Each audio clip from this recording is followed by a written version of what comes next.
Bangsa yang besar tidak boleh melupakan sejarah dan meninggalkan kesinambungan. Setiap masa ada pemimpinnya, dan setiap pemimpin ada tantangannya.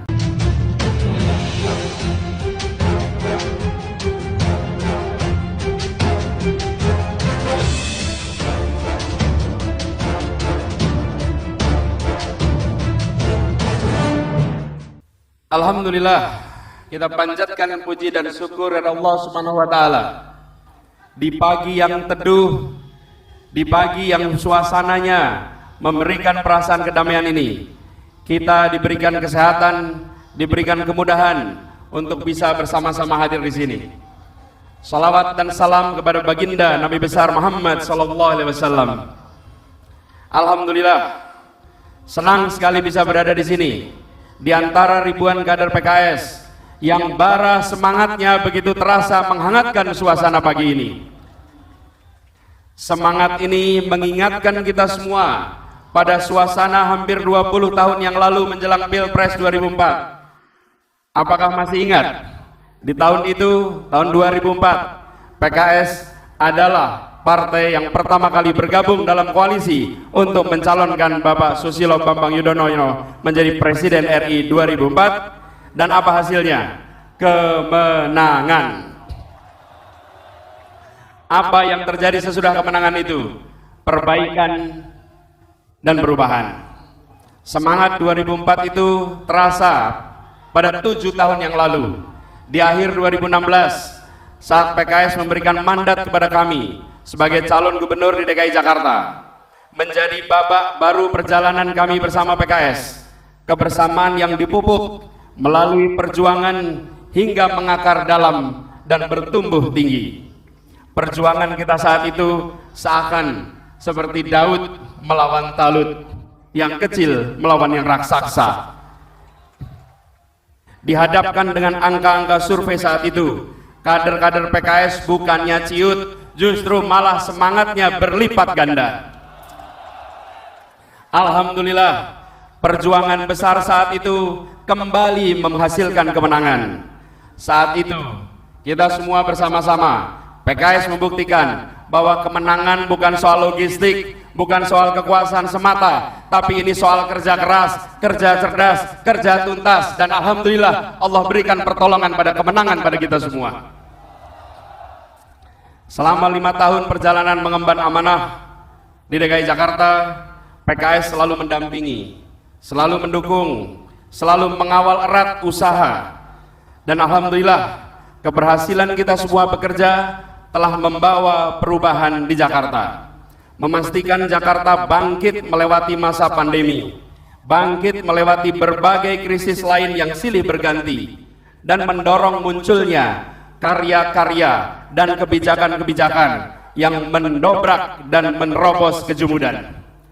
Bersama PKS di Jakarta, kita menjangkau semua, menghadirkan rasa tenang, rasa aman, teduh, damai, dan tentram bagi semua.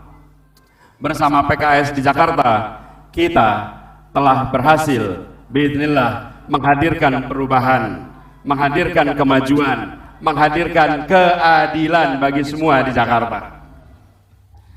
Kini saatnya kita melangkah ke jenjang berikutnya, seperti tagline Pemprov DKI Jakarta yang baru beberapa bulan ini digunakan. Tagline-nya berbunyi, sukses Jakarta untuk Indonesia. Tagline ini yang kita bawa sekarang. Hari ini 26 Februari 2023, hampir setahun sebelum pemilihan presiden dan pemilu untuk legislatif, PKS kembali mengibar tinggikan dan menggaung keraskan bara perjuangan. Perjuangan untuk apa? Perjuangan untuk bersama-sama memperbaiki, bersama-sama memajukan bangsa yang kita cintai. Apakah semuanya siap? Apakah semuanya siap? Apakah semua siap? Seperti telah dikatakan oleh Presiden PKS semalam di Rakernas, bangsa yang besar tidak boleh melupakan sejarah dan meninggalkan kesinambungan. Setiap masa ada pemimpinnya, dan setiap pemimpin ada tantangannya. Presiden PKS semalam telah menyarikan kesinambungan peran dan jasa para pemimpin negeri selama ini. Mulai dari pertama, Bung Karno yang telah mewariskan pembentukan nation dan character building untuk mempersatukan bangsa yang beragam. Ini saya kutip langsung dari pidato Presiden PKS tadi malam. Yang kedua, Presiden Soeharto yang mewariskan pembangunan yang berkelanjutan. Kemudian Presiden Habibie yang menjunjung tinggi kebebasan dan upaya pemajuan demokratisasi.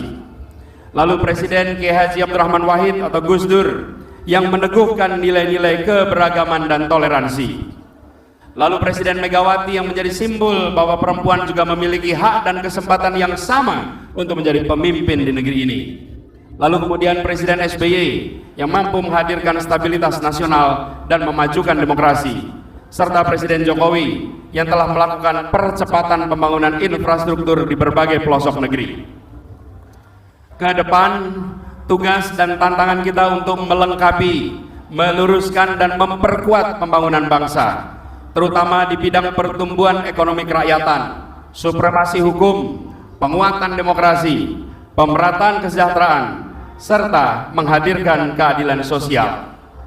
Prinsip-prinsip pendekatan dan kebijakan pembangunan dan pengelolaan pemerintahan yang telah kami sama-sama jalankan di Jakarta selama ini dapat menjadi gambaran, dapat menjadi tolak ukur atas apa yang akan kita lakukan di masa depan.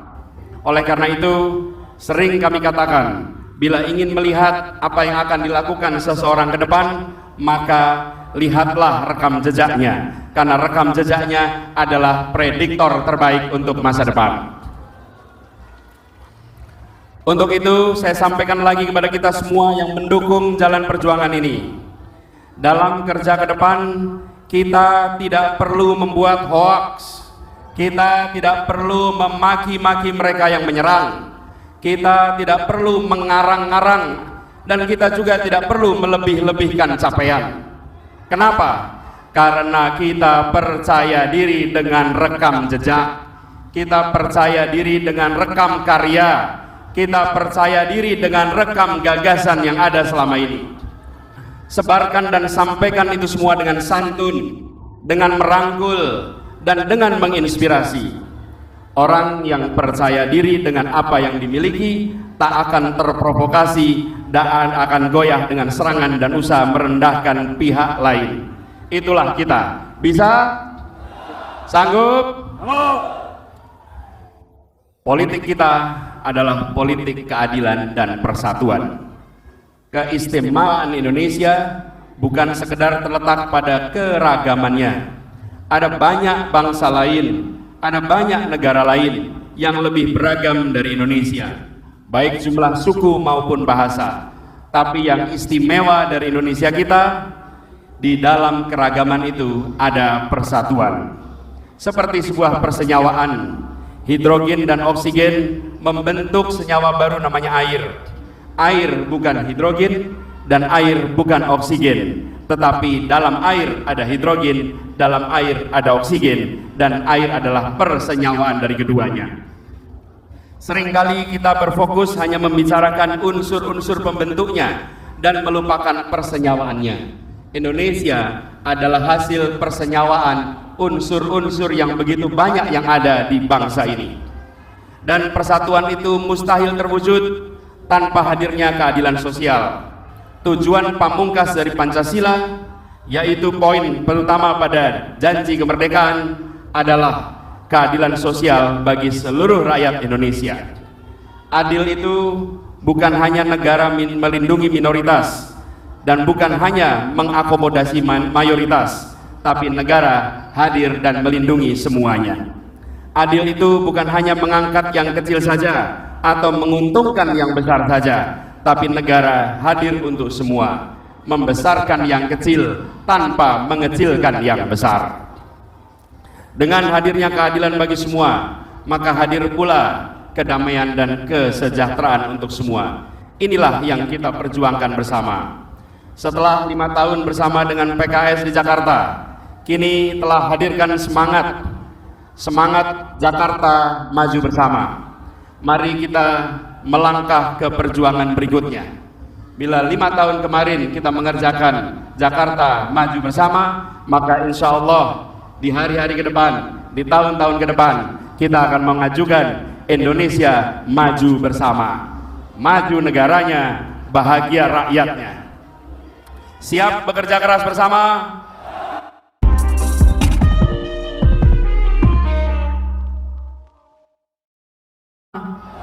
Siap bekerja tuntas? Siap bekerja ikhlas? Siap bekerja bersama? Siap menang bersama rakyat? Semoga Allah meridhoi ikhtiar kita.